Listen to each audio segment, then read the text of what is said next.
1-2.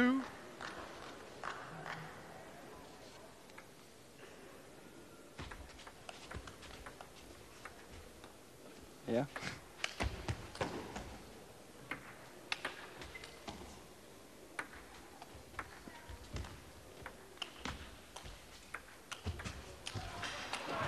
En fantastisk bold.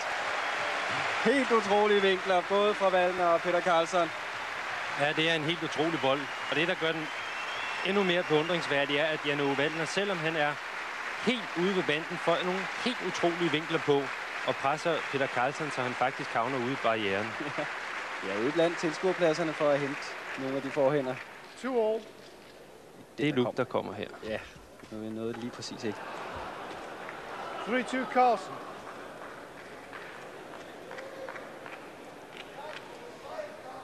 Serven over til Peter Karlsson, foran med 3-2.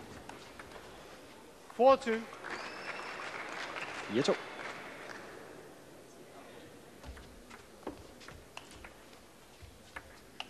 Ja, 5-2. det er for god for Peter Karlsson. Ja, Peter Karlsson er lidt heldig, han får nettet med der, og så bliver Wallners retur for kort. Det vil sige for tæt på nettet, og så kan der afgøres.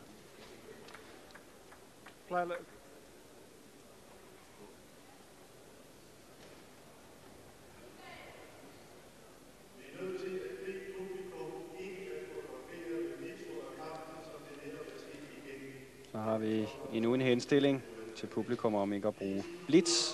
Det har vi sagt. Det er der blevet sagt i hvert fald de første 20 gange.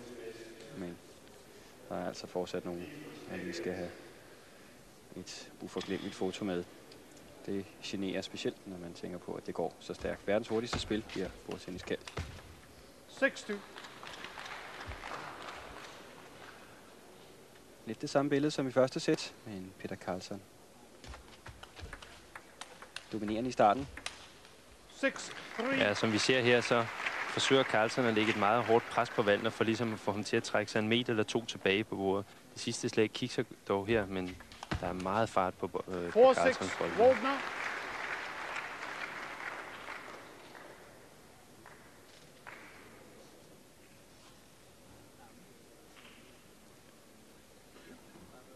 Serven over til Wallner.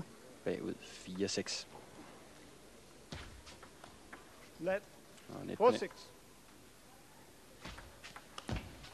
5-6.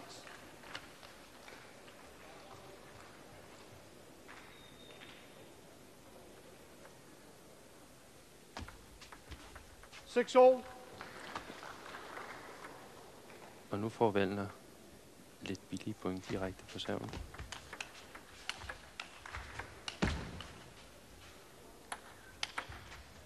Ja, den kan han ikke nå. Nej, Wallner får den lige drejet med en lille smule sideskru, så bolden får retning ud mod banden. Selvom Peter Karlsson er meget hurtig, så kan han ikke nå det slag, der kommer der. Kan godt, når han spiller defensivt, Peter Karlsson, mener om verdensmesteren Jørgen Persson. Ja, han er fantastisk til ligesom at blokere boldene og dreje dem rundt på bordet, selvom modstanderne har initiativ. 7-all. A7. 7-8 Carlsen. Serven over til Karlsson. Og de næste 5.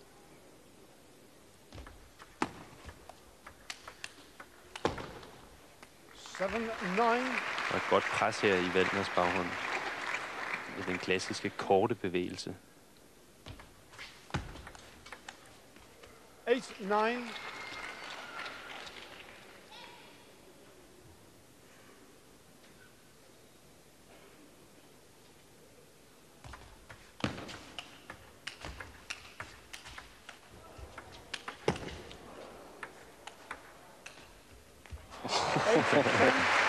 Det er altså nogle forrygende dueller mellem de to.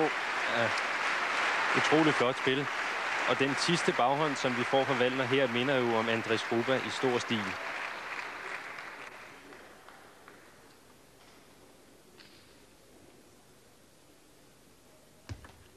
8-10 er stillingen. 8-11. Nu 8-11.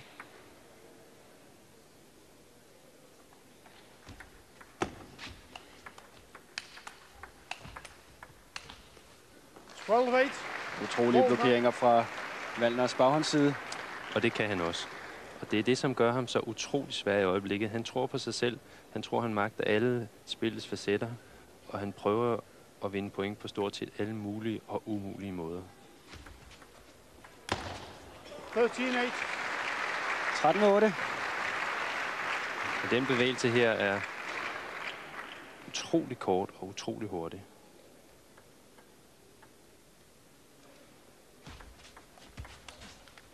Thirteen, 9.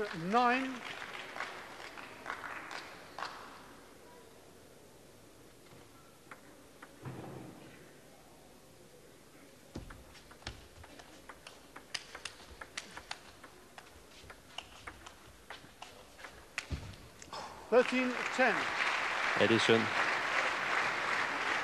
Valdner presser 2 gange hårdt her og skifter sig tempo og begynder at spille lidt afventende. Og så lige ved at afgøre.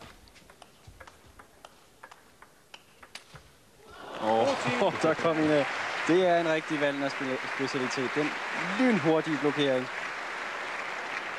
Ja, Der fik det er en piskesmæld, det går simpelthen så hurtigt. det er en dejlig bevægelse.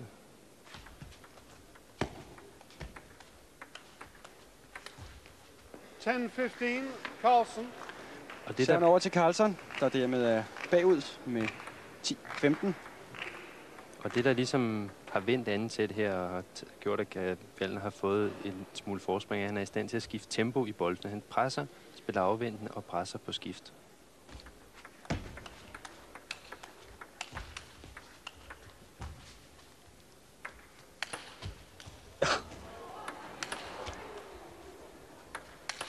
Ja, det er ufatteligt, at Jan Ove Valdner får fat i den.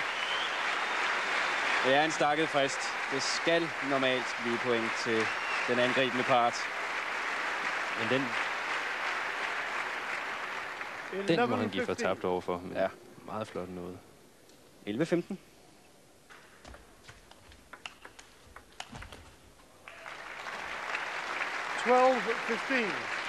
Carlsen angriber ufortrødent videre.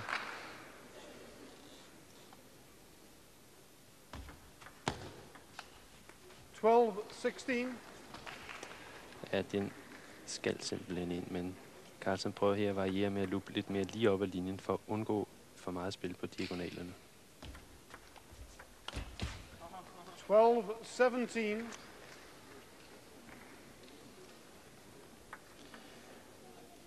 12-17. Det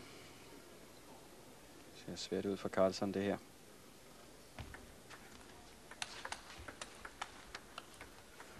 Så er han over til Valdner. Solid føring på 18-12. Ja, man må sige, at Valdner selv, om han ofte også leverer noget fantastisk underholdning, er utrolig effektiv og spiller skarpt både i serv og serveretur. Så han mestrer det hele. Let. 18-12.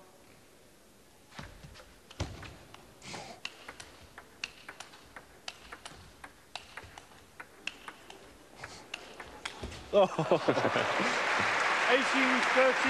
her er et godt eksempel. Valdner står faktisk bare og ser lidt nonchalant ud og tager boldene helt stille og roligt. Men de kommer jo utrolig skarpt tilbage alligevel. Du har selv spillet mod ham. Det må være forfærdeligt enerverende. Det er utrolig svært, fordi det ene øjeblik presser han hårdt, det næste øjeblik tager han helt farten af bolden. Som ofte så får man bolden tilbage, så man kikser, og det ser let ud, men det er simpelthen, fordi han varierer så flot. Foran 19-13 og 20-13. Dermed sætbolde igen til Jan Ove Valdner. Mulighed for at bringe sig foran med 2-0 i sæt.